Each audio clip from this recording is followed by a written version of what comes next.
لأنه يبين في الاختلاف معنى الهداية لكل من الفريقين فيوضح الهداية. فإذا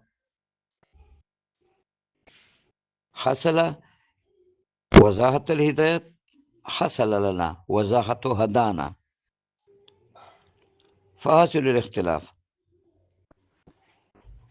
الذي ذكر ملا جلال بقوله كلا الهداية الدلالة على ما يوصل إلى المطلوب، وكيل بل الدلالة الموصل إلى المطلوب. القائل الأول عند أكثر الشراح والمحشين وقول الأشاعرة من أهل السنة، والقول الثاني قول المعتزلة، وبعضهم قالوا عكس ذلك، بأن القول الأول قول المعتزلة والثاني قول أهل السنة. ولكن هذه أقوال ليس لهم دليل على تعيين الدعوة، إلا إننا نظن ظن الخير، فإن في الحديث المبارك ظن المؤمنين خيرا، والمؤمنون الكاملون هم أهل السنة.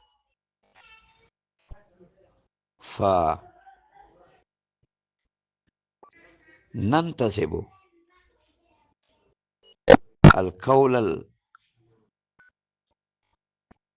القول الذي يكون قريبا إلى الحق إلى أهل السنة، وننتسب القول الثاني إلى المعتزلة الذين هم الباطلون وهم أهل الباطل.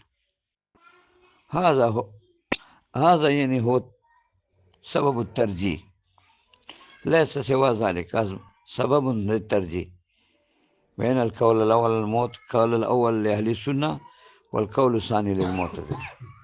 إذا إننا نحن نظن على أهل السنة إنهم قائلون بالقول الأول لأنه قريب إلى الحق كما سيأتي. هم القول الثاني فقول المعتزلة لأنهم أهل الباطل، فهم قائلون بالقول الضعيف. وبعضهم يقولون عكس ذلك. فالحاصل أن الهداية عند أهل السنة عبارة عن الدلالة على ما يوصل إلى المطلوب. الدلالة والإرادة والإظهار وعمل الرؤية والاجتهاد في رؤية الغير. فالهداية عندهم عند القائل الأول الدلالة أي الإرادة. الإرادة هو الاجتهاد في رؤية الغير. فالهداية عبارة عن الدلالة أي عن الإرادة على ما يوصل إلى المطلوب، أي على طريق يكون ذلك الطريق واصلا إلى المطلوب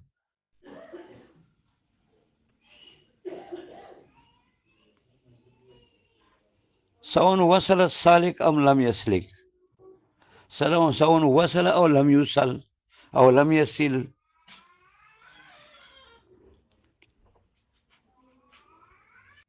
فقولنا يوصل إلى المطلوب في هذا القول صفة للطريق وكلمة ما.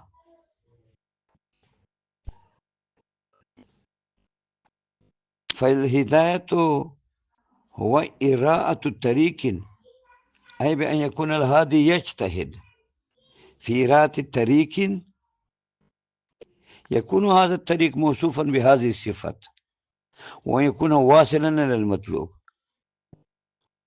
سواء وصل السالك أو لم يصل، لأن وصوله مشروط بالسلوك، والسلوك ليس بلازم.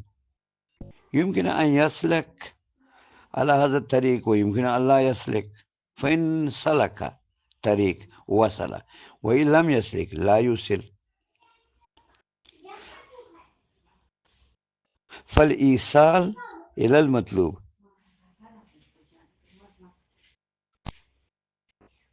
الذي هو مؤثر في الوصول، لأن الإيصال إلى الوصول صفة لما التي هي عبارة عن الطريق.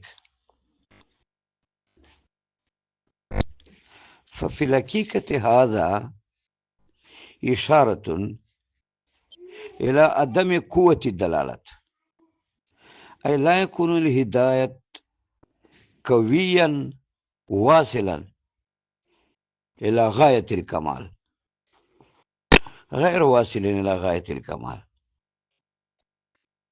لأنه يحتاج إلى الوسائل، وهو إراءة طريق يكون ذلك الطريق واصلا إلى المطلوب. فهذه الهداية بهذا المعنى يحتاج إلى الوسائل، الطريق والسلوك على هذا الطريق. فبعد ذلك يصل المهدي إلى المطلوب.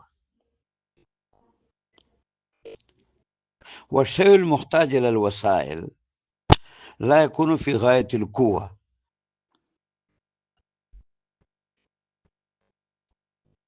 وأما المعنى الثاني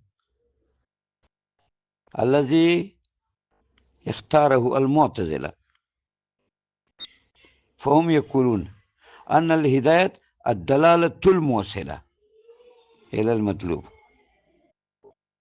فالإيصال صفة الدلالة لا صفة الطريق في التعريف الثاني الذي اختاره المعتزلة. الإيصال ليس صفة للطريق ها هنا، بل الإيصال صفة الدلالة،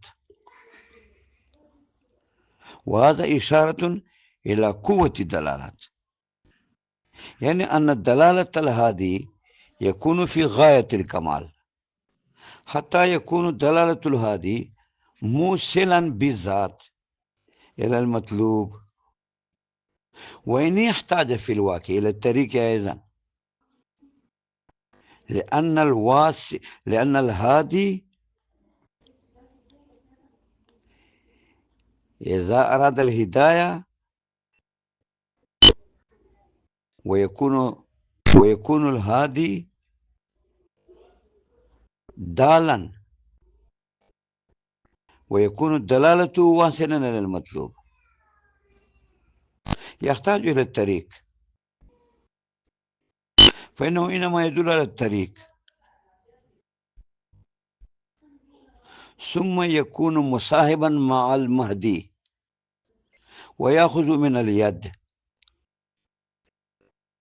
مثلا، ويكون ذاهبا مع المهدي على ذلك الطريق حتى وصلتا إلى المطلوب.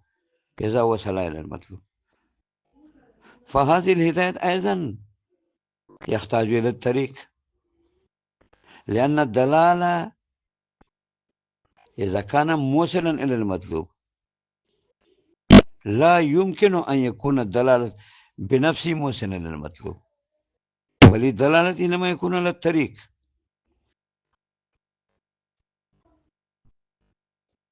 فبعد ذلك إذا كان الهداية دلالة على الطريق، فبعد ذلك يوصل الدلالة إلى المطلوب، لكن مع مصاحبة الطريق ومع استعانة من الطريق، حيث يكون الهادي مصاحبا مع المهدي ويأخذ الهادي المهدي من اليد مثلا، ويكون مصاحبا معه ويكون سالكا معه على هذه الطريق حتى سلك حتى وصل إلى المطلوب. ففي الحقيقة الدلالة بهذا المعنى يرجع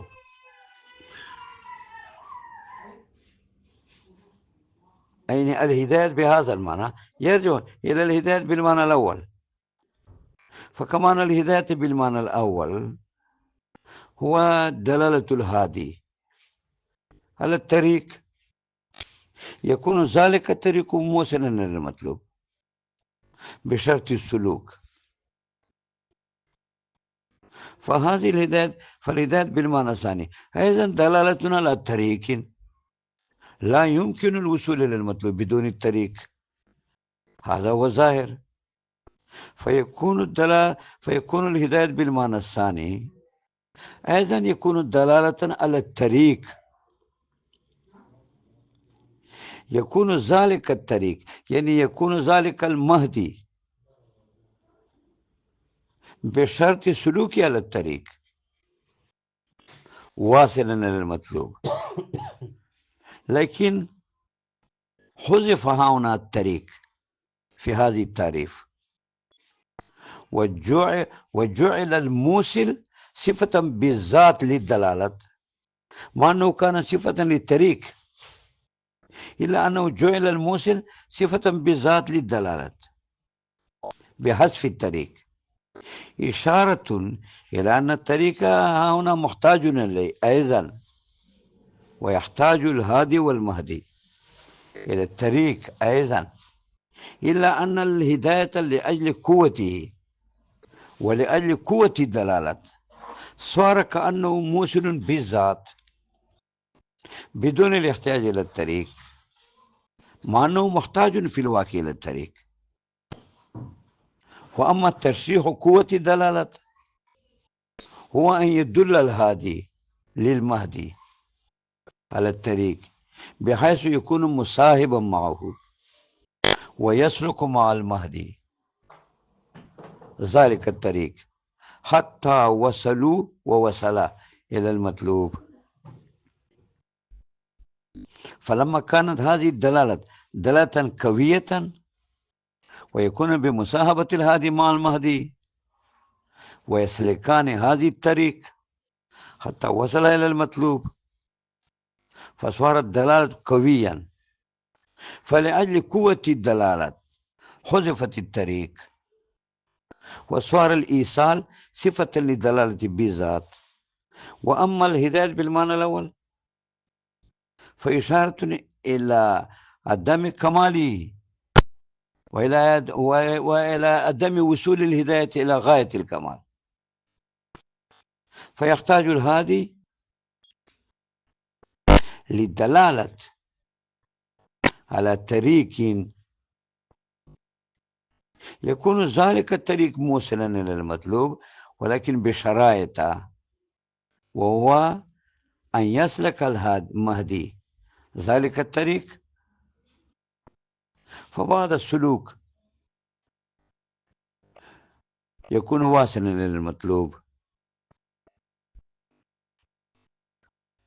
فالمعنى في الحقيقة واحد، إلا أن الواسطة بين الهداية والمطلوب هو الطريق مذكورة في المعنى الأول لضعف الهداية،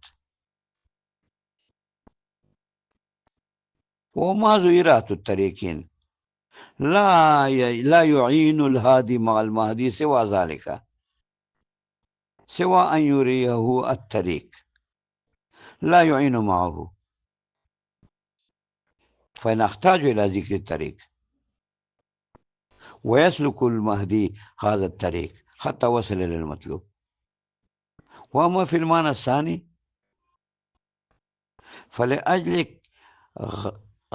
فلأجل وصول الهداية غاية الكمال حتى يكون هذه الهداية موصلا بذات للمطلوب لأجل التعاون الهادي مع المهدي بأن يكون مصاحبا مع المهدي ويكون آخذا بيد المهدي ويسلكان معا هذا الطريق حتى وصل إلى المطلوب. فإذا يحتاج الهادي في الهداية إلى الطريق، وإذا المهدي في الوصول إلى المطلوب يحتاج إلى الطريق وإلى سلوك على الطريق، إلا أن هذه الهداية قوي واصل إلى حد الكمال، حتى اجتهد الهادي وأحسن الهادي مع المهدي حتى أخذ بيدي وسلك معا الطريق فوصل إلى المطلوب. فكأن الواسطة يعني الطريق لا واسطة، فلذا صارت في التعريف الثاني الإيصال صفة للهداية وللدلالة بالذات بحذف الطريق. فكلا يعني قال أهل السنة الهداية الدلالة أي الإرادة والتنبيه على ماء الطريق بأن ينبه الهادي للمهدي على الطريق بأن هذه الطريق وصل إلى السوق مثلا، يوصل ذلك الطريق إلى المطلوب بشرائطه هو السلوك، ولا يعين الهادي مع المهدي سوى ذلك، حتى لا يكون الهادي آخذا بيد المهدي ويكون مصاحبا معه ويكونان السالكان على هذا الطريق معا ووصل إلى المطلوب. لا يعاون سوى ذلك يعني سوى الإرادة. فإذا لا يعاون الهادي مع المهدي سوى الإرادة فنحتاج إلى ذكر الطريق، فجعل الإيصال صفة للطريق. وكيل بل دلالة الموصلة المطلوب. أي قالت المعتزلة أن الهداية هو الدلالة والتنبيه، يكون هذه الدلالة بذات موصلا إلى المطلوب لقوة الدلالة، حيث يعين الهادي مع المهدي سوى الدلالة أمورا أخرى، ويكون آخذا بيد ومصاحبا بيد المهدي مصاحبا مع المهدي ويكون آخذا بيد المهدي ويسلكان معا ذلك الطريق حتى وصل إلى المطلوب. فكأن الواسطة لا واسطة فحذف الطريق وقالوا بل دلالة الموصل إلى المطلوب، لأن الهداية هو بنفسه واصلا إلى المطلوب. هذا قول المعتزلة على رأيين. وقال بعض الشراح كما في الحاشية بأن بعضهم قالوا لا، يعني بينوا عكس ما قلنا، أن القول الأول قول المعتزلة والثاني قول الأشاعرة، ولكن لا دليل على قطعية رأي واحد، إذا هذه المعاني معاني لغوية بأن الهداية في لغة الدلالة على ما يوصل، أو في اللغة عبارة عن دلالة الموصلة، معاني لغوية. يمكن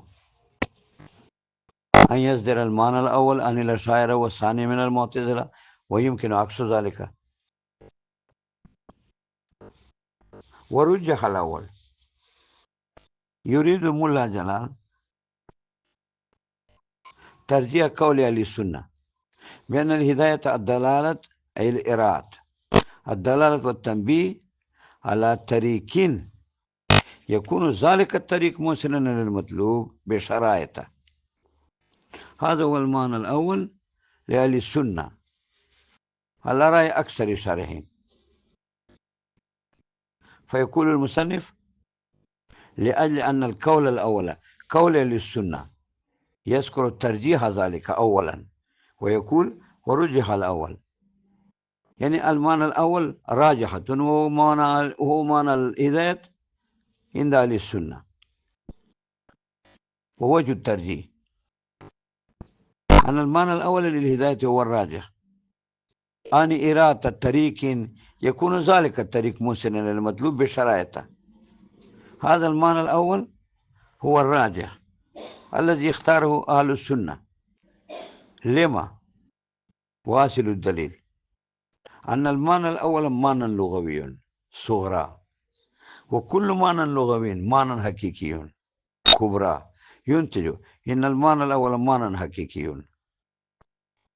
وأما المعنى الثاني فليس بمعنى لغوي بل معنى مجازي، وكل معنى مجازي هو المرجوح بالنسبة إلى الحقيقة، فالثاني هو المرجوح والأول هو الراجح. فقول رجح الأول ترجيح قول الأول، يعني قول للسنة بهذا الدليل بأنه معنى لغوي. فإن قلت كيف تدعي أن الأول معنى لغوي، يعني أن إراءة الطريق هو معنى لغوي، ما الدليل على ذلك؟ والجواب أن الدليل على ذلك أن أهل الفارسي الذي هو أفسخ اللغات في العجم يترجمون للهداية بمعنى رهن مدن وبلا، ويترجمون الهادي برهن ماي. رهن مدن أي إراءة الطريق، هادي رهن ماي أي الذي يريد طريق للناس. فعلم أن هذا المعنى معنى لغوي، وكل معنى لغوي معنى حقيقي، فالمعنى الأول معنى حقيقي والحقيقة راجح على المجاز، وأما المعنى الثاني فمعنى مجازي، وكل معنى مجازي هو المرجوح، فيكون المعنى الثاني هو المرجوح. فقول المعتزلة مرجوح وقول أهل السنة الراجح. ثم قال الملا جلال ونسب الثاني إلى البعض. أراد ملا جلال بقول نسب إلى زوف قول المعتزلة، لأنه ذكره بصيغة المجهول، والمجهول وصيغة المجهول إشارة إلى الزوف.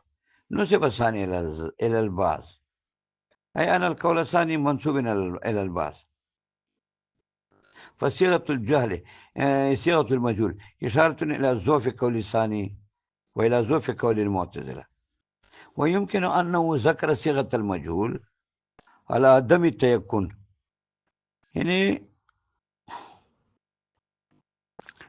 يعني أن هذا نسبة بأن القول الأول قول للسنة والثاني قول المعتزلة ليس بيقينيا، لأنه نسب الثاني إلى البعض، يعني بعض المعتزلة. يعني هذا نسبة لا نعلم من يعني من أين الشخص الذي قال هكذا، لا نعلم على اليقين إلا أنه نسب من أي فرد صدر هذا القول. لا نعلم أي فرد صدر عنه هذا القول، ولكن صدر هذا القول من أي شخص كان لا نعلم على التعيين. أن الثاني منسوب إلى البعض أي المعتزلة. فقوله ونسب إلى الثاني إلى البعض إشارة إلى الأمرين: أحدها أن القول الثاني ضعيف لأنه مذكور بصيغة المجهول، والثاني إشارة إلى تبديل نسبتي المعنى. يعني يمكن أن يكون المعنى الأول أن المعنى الأول رأي المعتزلة والمعنى الثاني رأي أهل السنة. ثم بعد تحرير الدعوة بأن الهداية معنيان: المعنى الأول إرادة الطريق، والثاني دلالة المسألة المطلوبة. بعد تحرير الدعوة يريد الشارع ملا جلال بيان الدلائل، وأيضا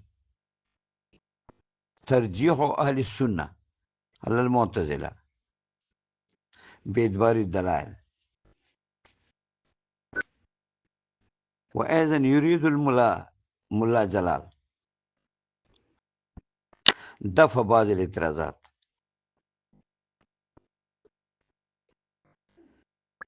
وأيضا يريد المصنف ملا جلال بهذه العبارة بعد الاعتراض والجواب: أنه يمكن أن يكون المعنى الأول راجحا على الثاني بالدليل. فالحاصل أن مولا جلال يريد أمورا، هذا يبين الدلائل، هي دلائل الفريقين، يرجح البعض على البعض. وإذا يريد الملا جلال ترجيح قول أهل السنة على قول أهل المعتزلة، وإذا يذكر في الآخر المحاكمة بين الفريقين، بأن لكل فريق، يعني معنى كل فريق صحيح على تقديرين، يعني على تقديرين معنى فرقة الأولى صحيح لا الثاني، وعلى تقدير أخرى معنى الفرقة الثانية صحيح لا الأول، ولا تقدير كلاهما صحيح ولا تقدير كلاهما غلط. هذا هو المحاكمة. فيريد الشارع مولا جلال في الآخر المحاكمة بين القولين. والآن يريد الشارع إعتراضا من جانب أهل السنة على المعتزلة، واصل الاعتراض. إن أهل السنة يقولون إنكم تقولون أيها المعتزلة أن الهداية هو الإيصال إلى المطلوب بحذف الطريق، ليس بصحيح، لأنه لو كان الهداية بمعنى الإيصال إلى المطلوب لكان الهداية في قوله تعالى وأما ثمود فهديناهم أيضا بمعنى الإيصال إلى المطلوب، والتالي باطل فالمقدم مثله. أما الملازمة فظاهرة، لأنكم تقولون أن الهداية بمعنى الإيصال، فالهداية في قوله تعالى أما ثمود فهديناهم أيضا مذكور، فهو أيضا يكون بمعنى الإيصال. هذا هو الملازمة، والتالي باطل. أما الدليل على بطلان التالي لأنه يكون على هذا التقدير بأنكم تقولون أيها المعتزلة أن الهداية بمعنى الإيصال، فالهداية في قوله سبحانه أما ثمود فهديناهم أيضا بمعنى الإيصال، لأنه أيضا هداية، والتالي باطل. أما بطلان التالي لأنه يكون على هذا التقدير معنى الآية وأما ثمود فهديناهم أي أما قوم ثمود فهديناهم أي أوصلناهم إلى الحق والإيمان. لأنكم تقولون أيها المعتزلة أن الهداية بمعنى الإيصال، فيكون معنى الآية هكذا أما ثمود فهديناهم أي فأوصلناهم إلى الحق وهم وصلوا إلى الإيمان، والتالي باطل. هذا المعنى باطل لأن ثمود لم يؤمنوا بنبيهم صالح عليه السلام، وأيضا أن إيمان الثموديين غير ثابت، وهذا المعنى مختص بالمؤمن، وثمود لم يؤمنوا بنبيهم صالح عليه السلام.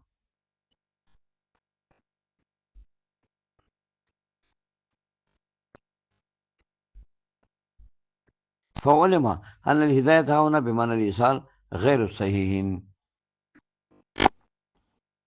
فإن قلت إن شارح التهذيب اعترض على المعتزلة بهذه الآية الكريمة ولكن مع زيادة، حيث قال أما ثمود فهديناهم فاستحبوا الأمى على الهدى، يعني إن شارح التهذيب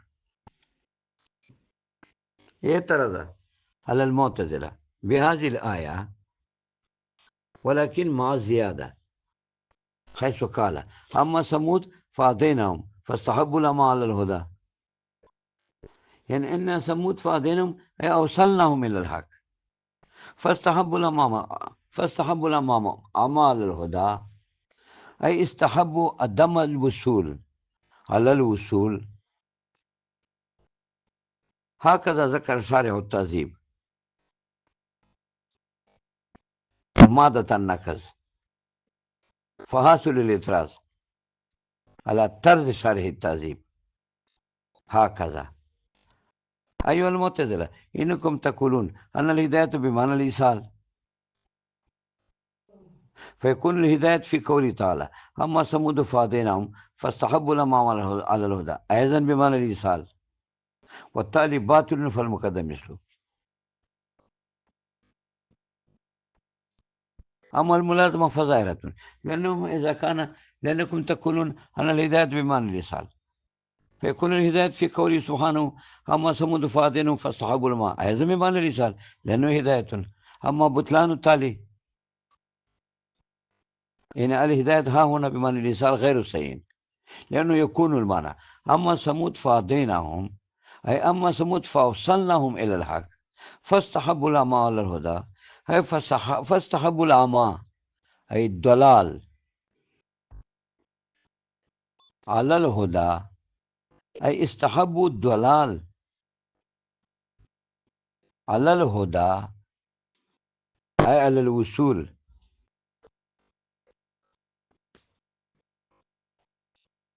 والتالي وهذا باطل. لما؟ لأنه لا يتصور الضلال بعد الوصول، كيف يكون هكذا؟ أما ثمود فهديناهم يعني أوصلناهم، فبعد إيصالهم يعني فبعد وصولهم إلى الحق استحبوا الأعمى على الهدى، أي استحبوا عدم الوصول على الوصول. هذا غير صحيح، لأن ثمود إذا وصلت الثمود إلى الحق فقد وصلوا وتم الوصول، فكيف يكونوا فاستحبوا الأعمى على الهدى؟ أي كيف يكونون بأن يستحبوا الأعمى عدم الوصول على الوصول؟ فإن الوصول قد تيقن.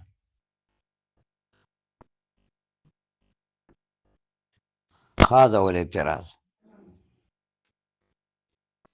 على المعتزلة على رأي شارح التهذيب.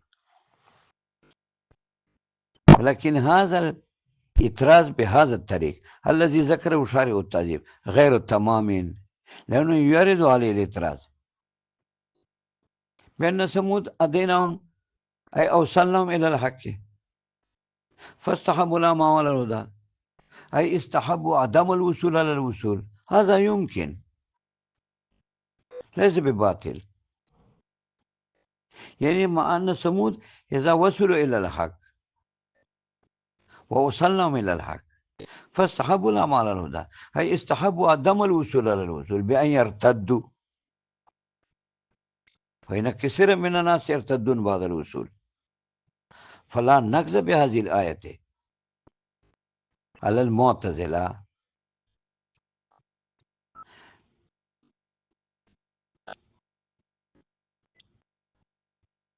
فالاستدلال يعني فالاعتراض غير التام على المعتزلة. فلذا أراد الشارع مولا جلال في مادة النكز محض قوله سبحانه: وأما ثمود فهديناهم، يعني مادة النكز هي هذه فقط، حاصل النكز. إنكم تقولون أيها المعتزلة أن الهداية بمعنى الإيصال، وهذا باطل، لأن الهداية لو كان بمعنى الإيصال لكان الهداية في قولي أما ثمود فهديناهم أيضا بمعنى الإيصال، والتالي باطل، لأنه يكون المعنى أما ثمود فهديناهم أي أوصلناهم إلى الحق، مع أن ثمود لم يؤمنوا بنبيهم صالح عليه السلام، غير وصلوا إلى الحق، فكيف يكون المعنى أوصلناهم إلى الحق؟ فعلم أن الهداية ليس بمعنى الإيصال، لأنه يكون الهداية في هذه الآيات أيضا بمعنى الإيصال، فيكون المعنى أما ثمود فهديناهم أي أوصلناهم إلى الحق، مع أن ثمود لم يصلوا إلى الحق لأنهم لم يؤمنوا بنبيهم صالح عليه السلام، فتم الاعتراض. أما اعتراض الشرع التهذيب فغير التمام، لأنه يكون هكذا: أما ثمود فهديناهم أي أوصلناهم إلى الحق فاستحبوا الأعمى على الهدى، أي استحبوا عدم الوصول على الوصول. كيف يستحبوا عدم الوصول على الوصول إذا وصلوا؟ هذا هو الاعتراض. ولكن هذا غير تمام، لأنهم مع وصولهم يمكن أن يستحبوا الأعمى على الهدى بأن يرتدوا، نعوذ بالله. فالاعتراض على نهج شارح التهذيب غير التامن على المعتزلة، وأما على نهج ملا جلال فالتام. فلذا اقتصر الشارح ملا جلال بقولي ونكذ بقوله تعالى وما ثمود فهديناهم. هذا هو الاعتراض على المعتزلة. والأول منكوز أيضا بقوله سبحانه إنك لا تهدي من أحببت. يريد الشارع أن كما أن مسلك المعتزلة مورد الإلزام، كذلك مسلك أهل السنة مورد الإلزام. كما أنه يرد الاعتراض على المعتزلة كذلك يرد الاعتراض على أهل السنة أيضا. قد تركنا كلاما، وهو أن إذا أردنا الهداية بمعنى إرادة الطريق كما يكون تقول أهل السنة، فلا يرد الاعتراض على هذه الآيات أما ثمود فهديناهم، لأنه يكون المعنى على رأي أهل السنة أما ثمود فهديناهم أي أريناهم الطريق فاستحبوا الأعمى على الهدى. فبعد إرادة الطريق استحبوا الأعمى على الهدى، أي استحبوا عدم الوصول إلى الوصول. فلا اعتراض على مسلك أهل السنة إذا أردنا الهداية بمعنى إرادة الطريق، لا يرد الاعتراض بهذه الآية على أهل السنة. أما ثمود فهديناهم أي أريناهم الطريق وبينا لهم، حيث بين لهم النبي صالح عليه السلام الطريق، ومع ذلك فاستحبوا الأعمى على الهدى أي استحبوا عدم الوصول على الوصول. لا يرد الاعتراض على أهل السنة لا بمحض قولي أما ثمود فهديناهم ولا مع قولي فاستحبوا الأعمى على الهدى. أما بمحض قولي فهديناهم لا يرد الاعتراض على أهل السنة، لأنه يكون المعنى أما ثمود فأريناهم الطريق، وهذا سيء. وأما مع قوله تعالى فاستحبوا ما على الهدى أيضا سيء، أي أما ثمود فأريناهم الطريق ومع ذلك استحبوا عدم الوصول على الوصول، وهذا أيضا سيء. لا يرد الاعتراض على أهل السنة والجماعة. ثم يقول ملا جلال والأول أيضا منكوز حاصله كما أنه يرد الاعتراض على المعتزلة كذلك يرد الاعتراض على أهل السنة أيضا. حاصل الاعتراض إنكم تقولون أيها أهل السنة أن الهداية بمعنى إرادة الطريق، وهذا باطل. أي أن الهداية عبارة عن إرادة الطريق تكون ذلك الطريق واصلة للمطلوب بشرائطه، فنقول إن هذا المعنى غير سيء أيها أهل السنة. إرادة الطريق غير سيء، لأنه لو كان الهداية بمعنى إرادة الطريق لكان الهداية في قوله سبحانه إنك لا تهدي من أحببت، هذا بمعنى إرادة الطريق والتالي باطل فالمقدم مثله. أما الملازمة فظاهرة لأنكم تقولون أن الهداية بمعنى إرادة الطريق، فالهداية في قوله لا تهدي أيضا هداية، فهو أيضا يكون بمعنى إرادة الطريق. أما بطلان التالي لأنه يكون المعنى على ذلك التقدير هكذا إنك لا تهدي من أحببت يا أيها النبي المبارك صلى الله عليه وسلم إنك لا تهدي من أحببت، أي إنك لا تريد طريقة لمن أحببت، وهذا المعنى غير صحيح. كيف فإن النبي إنما يكون نبيا ومبعوثا إلى الناس لإرادة الطريق، ويكون المقصود من البعثة وإرادة الطريق، فكيف يكون هذا المعنى صحيحا؟ يا أيها النبي إنك لا تهدي من أحببت، أي إنك لا تريد طريقة لمن أحببت. وهو أبو طالب، فإن النبي صلى الله عليه وسلم اجتهد بأن يؤمن أبو طالب الذي كان عمه، ولكن ما تمت ما يتمنى النبي صلى الله عليه وسلم وقال وأوحى إليه سبحانه إنك لا تهدي من أحببت. فإنكم تقولون أيها السنة أن الهداية بمعنى إرادة الطريق، وهذا المعنى هنا لا يصح، لأنه يكون المعنى إنك لا تهدي من أحببت، أي إنك لا تريد طريق لمن أحببت، وهذا المعنى غير صحيح، لأن مقصد بعثة النبي إنما يكون هو إرادة الطريق. فكيف ينفي الله سبحانه وتعالى إرادة الطريق عن النبي صلى الله عليه وسلم؟ فانتقذ.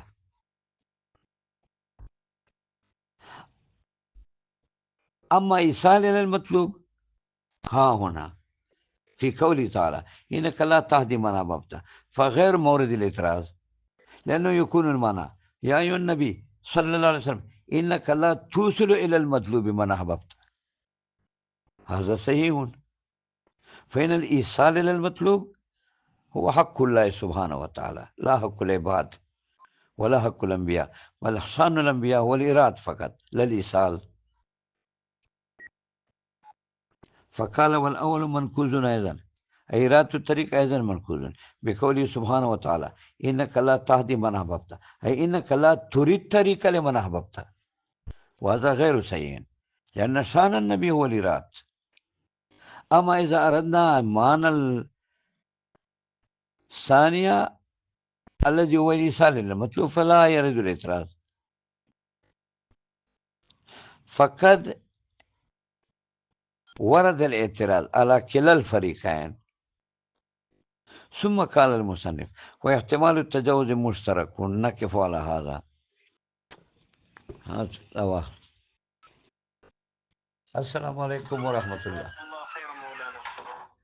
السلام عليكم ورحمة الله.